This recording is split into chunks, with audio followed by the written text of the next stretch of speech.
What's up, model car community? This is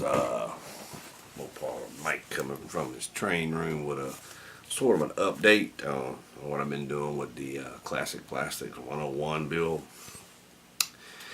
And looking at the body, there's some more issues with this body other than just your normal flash. I mean, it's straight, it's good. Your normal mold lines and things like this. What I'm gonna do is I'm gonna compare. I have a couple of vintage Johans 69 Roadrunner kits, and I just want to show the comparison and the difference and where this particular AMT falls short as far as your body details. And plus I've got some paint work done. I also purchased me on these monochrome pins. Been playing around with it, and I'll show some of the results. I still got to work with it. These are the great chrome finish. It's just that you got this small tip. It's like a super fine Sharpie, and it's just a matter of shaky hands and just holding steady and doing it. Takes a lot of work with that. But I'm going to turn the camera around and I'm going to show you some differences in what I've gotten done so far. Now that I got the camera turned around, I'm going to go ahead and show you what I've done, and then we'll get to the comparisons and stuff like I mentioned just a minute ago. Like I said, I bought one of these chrome pins, 1mm, which I think is as small as you can get. And it does pretty good. I just got to get some practice with it. My hands ain't as good as they used to be, but that too, that's my simulated wood grain, which I achieved that with some enamel flat black and just old flat brown. What I would do is take the black, just like I'll show these door panels, which they haven't been completed yet because they're going to be white.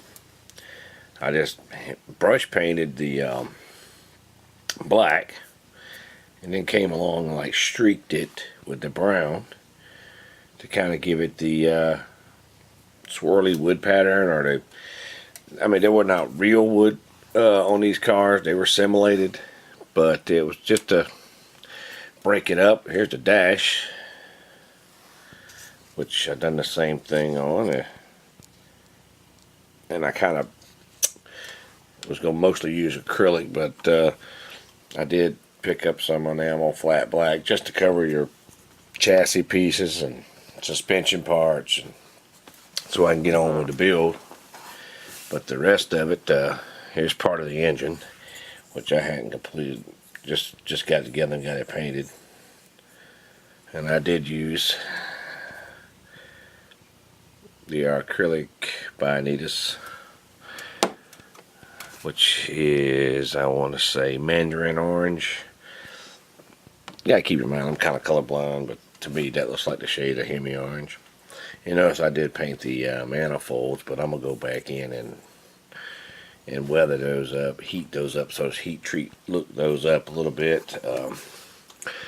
Get that done, and I ain't nowhere near finished this grill. I gotta do a lot of touching up, but there's the chrome. What I've done was de-chromed the factory chrome off of it, and then painted it flat black, and then kind of went over it with that chrome pen.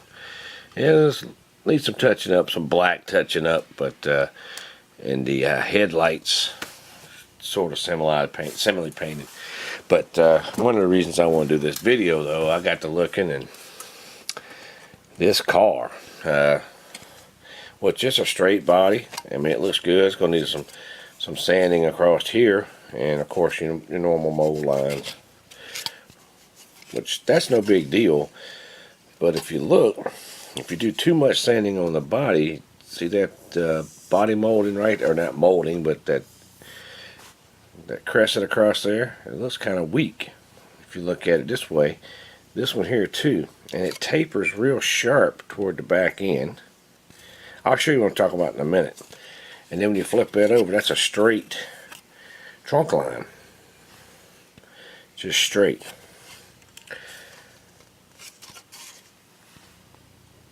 And I do got a 1-to-1 69 Roadrunner. Now here's a kit that was probably made 30-35 years ago, which is the Johans.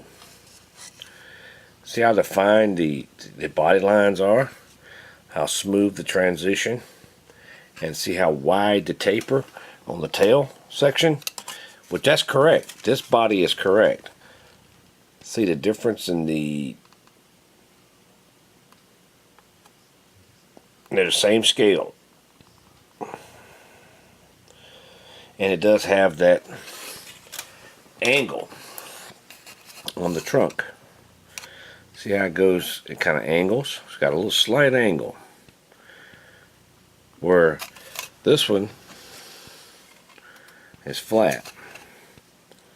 That one's got a kind of a tapered angle. And like I said, these lines are not as defined on this kit. It's even down to the Roadrunner on the side there, which I use decals now from Keith Marks. And I think they're a little bit more than scale. They might be close, but still not bad. Even down to the, like I said, the Roadrunner on the trunk. These models, as far as the body's concerned and the hood, jam up. The chassis, not so much. The interior chassis and the running gear, they were, AMT's got them beat. And another aesthetic, see the hood, the details on the louvers and the overall size. Now it may be hard to tell. These have got the louver details pretty good right in there. Like I said, I got a 1-to-1 to compare to.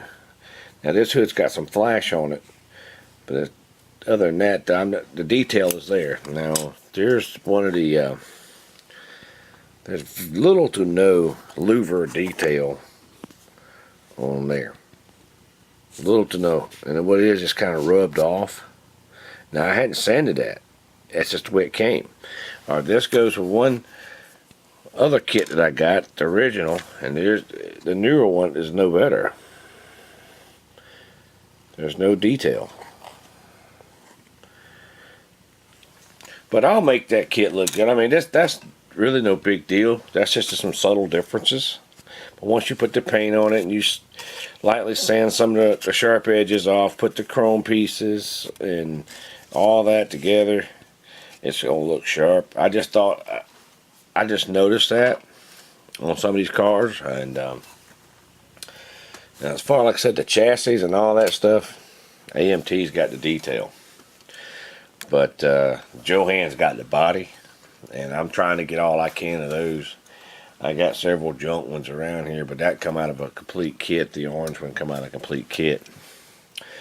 But I'm moving right along with this. I got to do some exhaust work, paint the exhaust, transmission and stuff like that. So I'm going to let this go. Y'all take it easy. And as always, God bless and take care.